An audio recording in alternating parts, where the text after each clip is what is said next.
Hello guys, Assalamualaikum. Saya Jackson Amin. So, terlebih dahulu saya ingin mengucapkan kepada anda semua ataupun tuan-tuan dan puan-puan, ribuan terima kasih kerana memiliki e-book Belajar Gunting Rambut volume 1. Tujuan saya membuat e-book ini kerana ramai di luar sana yang meminta saya membuat satu kelas secara online, tetapi kita dapat laksanakan kerana beberapa faktor.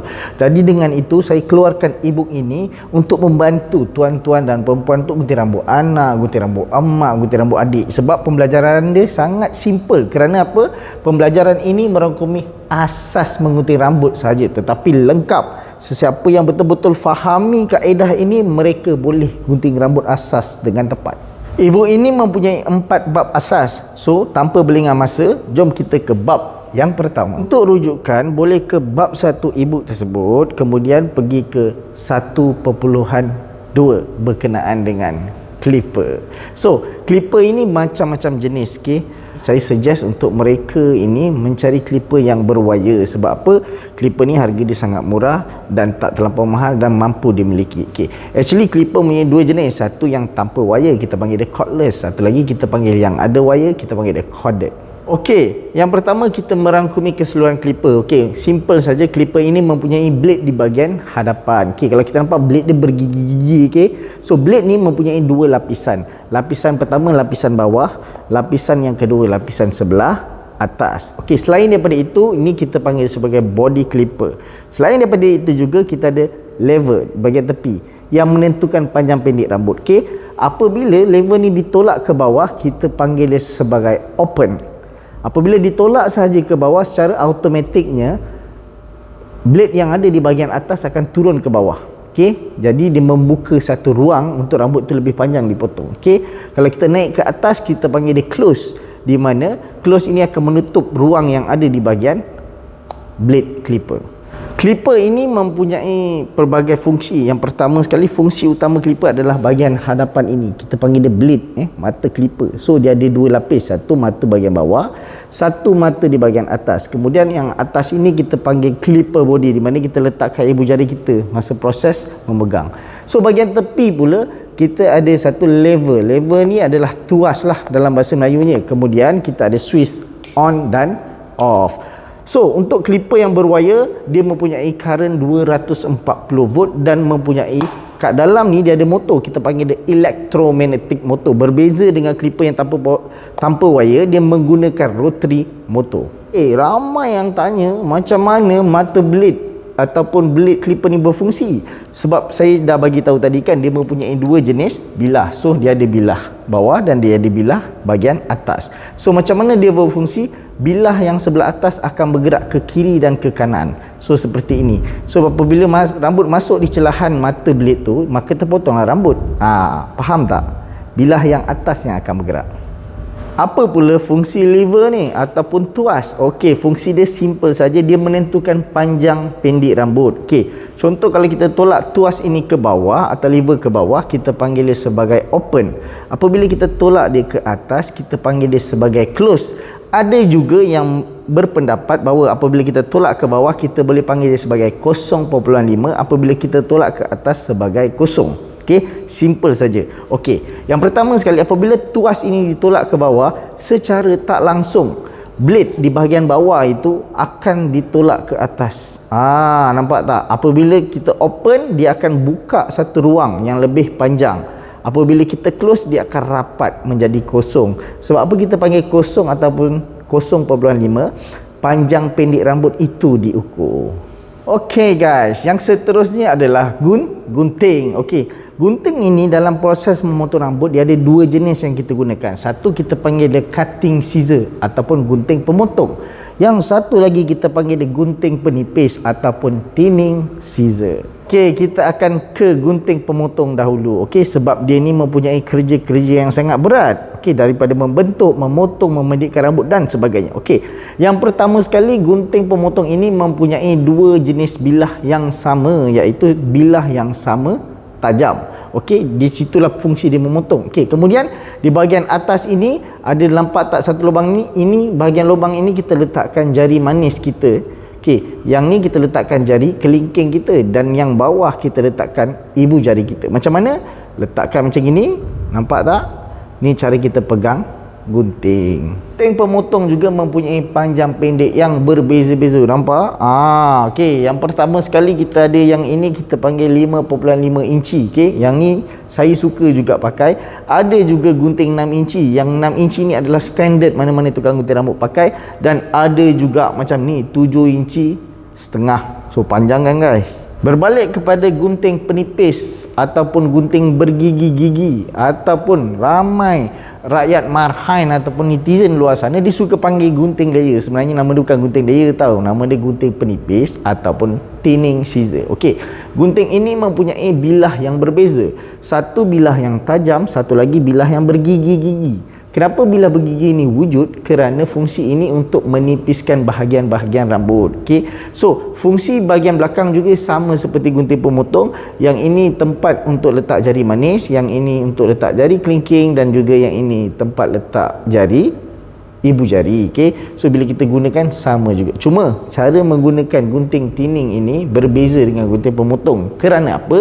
Thinning scissor ini mempunyai fungsi dia hanya 10% sahaja daripada keseluruhan membentuk rambut. Dia tidak boleh digunakan untuk membentuk rambut, akan tetapi dia boleh digunakan untuk dekor ataupun menghias atau mempenghalusi lagi bentuk-bentuk rambut yang telah di-create menggunakan gunting pemotong. Okey, kita teruskan dengan sikat pula. Sikat ni bermacam-macam jenis guys. Ada gigi yang jarak-jarak seperti ini, ada gigi yang jarak-jarak, ada gigi yang rapat-rapat. So apa fungsinya? Okey, saya ceritakan. Okey, yang pertama sekali, untuk sikat yang besar seperti ini, biasanya kalau kita beli brand clipper wall, dia akan datang dengan sikat ini. So tak payah kita pening nak cek sikat lain, ataupun kita boleh cari sikat seperti ini. Saya pula suka guna sikat seperti ini kerana apa? Saya boleh pilih untuk ambil bahagian sectioning rambut itu dalam keadaan yang banyak ataupun sikit, bergantung kepada gigi. Dan juga dia ada kelebihan. Nampak tak bahagian depan ni? Senang nak tarik section. Okey, sikat ni kita panggil sebagai sikat wall sebab dia datang dengan satu set dengan wall product. Okey, sikat ini cara pegang dia nanti saya akan ajar. Okey, yang pertama sekali, kelebihan sikat ini kita boleh gunakan satu teknik, kita panggil dia nama clipper overcomb. Apa itu teknik clipper overcomb? Teknik di mana sikat dan juga clipper. Nak tengok? Saya boleh tunjukkan. Clipper overcomb, maksudnya teknik ini digunakan sikat bersama dengan clipper. Macam mana teknik ini? Biasa tak tengok tukang gunting rambut buat teknik ni? Ataupun teknik seperti ni. Ni kita panggil teknik clipper overcomb. Untuk sikat ini pula saya suka gunakan teknik scissor comb. Apa tu teknik scissor comb? Scissor dan juga comb, simple saja. Ni nama dia teknik scissor comb. Nampak tak? Lepas tu kita pernah nampak tak tukang gunting buat? Ini teknik dia yang bersesuaian. Keduanya, sikat ini bagusnya memudahkan saya untuk ambil section rambut di bahagian atas sebelum proses pemotongan. Okay guys, seterusnya adalah yang ini, kita panggil dia sebagai tapak. Kalau rakyat kat Malaysia ni panggil sebagai tapak clipper ataupun clipper guard, ataupun kita boleh panggil dia sebagai attachment. Okay, attachment ini mempunyai nombor yang berbeza-beza bergantung kepada model clipper. Okay, untuk model wall ni biasanya dia akan datang dalam set apabila kita beli clipper tersebut. So dia ada tapak 1, dia ada tapak 2, tapak 3 dan juga tapak 4. Tapak ini memainkan peranan dan menentukan panjang pendek rambut yang tak sekata. Maksud tak sekata tu tak sama, bukan tak sekata tak sama panjang. Okey. So biasanya tapak 1 ini mewakili rambut yang lebih pendek berbanding daripada tapak 2, tapak 3 dan tapak 4. Simple saja, semakin mengecil nombor pada clipper ataupun nombor 1, semakin pendek rambut. Semakin meningkat nombor pada clipper ataupun 1, 2, 3, 4, semakin memanjang rambut. So nak tengok dekat-dekat, ni tapak. Yang ini tapak. Yang seterusnya guys, yang ini pengering rambut. Siapa tak kenal, yang ini bukan pistol main PUBG guys. Yang ini adalah pengering rambut. Okey, biasanya pengering rambut ini didatangkan dengan nozzle di bahagian hadapan. Okey, apa fungsi nozzle ini? Fungsi dia sangat simple saja.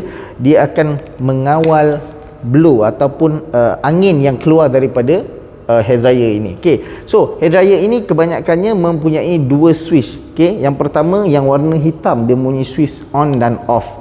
Yang seterusnya dia ada warna merah mempunyai switch heat ataupun pemanas. Okey, pemanas pula dia ada 1 dan juga 2. Maksudnya panas biasa ataupun maksimum panas. Okey, biasanya hair dryer ini digunakan untuk mengeringkan rambut. Okey, dalam industri gunting rambut ini ia juga boleh digunakan untuk membentuk rambut yang kita nak buat tu. Okey, so kebiasaannya hair dryer ini dia berkawan rapat dengan sikat bulat. Okey, yang ini dia sikat bulat ataupun kita panggil dia round comb. Okey, dia memang berkawan baik dengan hair dryer. Okey, apa fungsi sikat bulat ini? Dia memudahkan kita untuk proses pengeringan rambut dan yang paling penting nak membentuk rambut. Okey, dengar betul-betul guys. Okey, so sikat bulat ini mempunyai fungsi, satu kita panggil dia blow out, satu lagi kita panggil dia blow in. Maksudnya satu blow out, blow keluar, satu lagi blow in, blow ke dalam. Okey, so dengar betul-betul yang kali kedua pula. Fungsi hair dryer juga selain daripada membentuk rambut yang saya cakapkan tadi, angin yang panas digunakan untuk mengeringkan rambut, sama ada kita blow out ataupun blow in. Angin yang sejuk digunakan untuk mengekalkan bentuk rambut yang kita buat, sama ada blow out ataupun blow in. Blow out tu blow keluar lah, blow in blow ke dalam. Lain daripada itu, okay, penggunaan sikat bulat ni apabila kita buat proses pengeringan, pastikan dia sentiasa berada di atas sikat guys, jangan duduk di bawah. Okey, sebab bila kita ambil rambut tu dia mesti duduk di atas sikat. Kalau kita duduk kat bawah ni terbakar kulit kepala customer guys. So perlu berhati-hati. Korang pernah tengok ini guys? Nampak tak? So yang ini kita panggil dia sebagai razor blade. Pernah dengar orang cakap razor blade, razor blade? Yang ini klasik punya. Okey, so cara dia simple saja. Nak buka dia perlu berhati-hati sebab razor blade ini peralatan antara yang paling bahaya dalam menggunting rambut. Okey, so perlu berhati-hati semasa megang. Okey, pertama sekali kita buka dia. Kalau kita buka, kita nampak tak? Ni cara pegang razor. Okey, nampak tak? Ni jari kita. So boleh rujuk dalam e-book tersebut. Okey, so ni jari. Okey, bahagian hadapan ini dia ada blade, nampak tak atas? Dia kat sini letak blade. So razor blade ni mempunyai berbeza-beza. So nanti saya akan tunjukkan razor blade yang paling mudah untuk kita letak equipment ataupun kita letak blade di dalamnya. So ada razor yang diperbuat daripada besi, semua sekali besi ataupun steel. Ada razor juga dia ada campuran. Maksudnya yang ini kita buat besi dan yang ini dibuat daripada plastik, dia lebih ringan. Okey, so yang ni pula berbeza. Apabila kita tolak sedikit, dia ada ruangan untuk kita masukkan blade di dalam. Nanti saya tunjukkan macam ni cara nak patahkan blade. Okey, ini adalah section clip. Digunakan untuk apa? Untuk buat pembahagian rambut atau buat sectioning rambut. Okey, biasanya kalau kita nak gunting kan, kita buat sectioning bahagian tepi. Okay, kita clip je lah. Simple. Tapi untuk cara section yang lebih tepat dan detail, saya akan tunjukkan dalam video yang seterusnya. Ia juga mempunyai berbagai color lah ataupun berbagai material daripada plastik ataupun besi. Macam saya suka menggunakan besi ataupun steel sebab dia lebih mencengkam. Kalau kita nak section tu, bahagian rambut yang kita section tu lebih tepat. So ini pula kita panggil dia sebagai cutting cape ataupun nama bahasa Melayu jubah penutup badan. Okey, jubah ni digunakan khas untuk menghalang daripada sisa rambut yang kita potong daripada melekat ke badan pelanggan. Okey, seperti contoh kita letak seperti ni.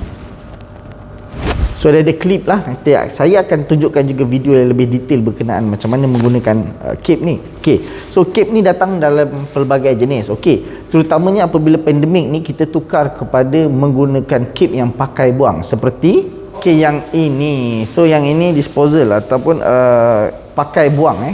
So nampak tak? Dia menutup juga keseluruhan tubuh badan kita. Okey, tetapi dia plastik. So pakai buang sebab kita nak elak daripada penularan jangkitan virus COVID-19.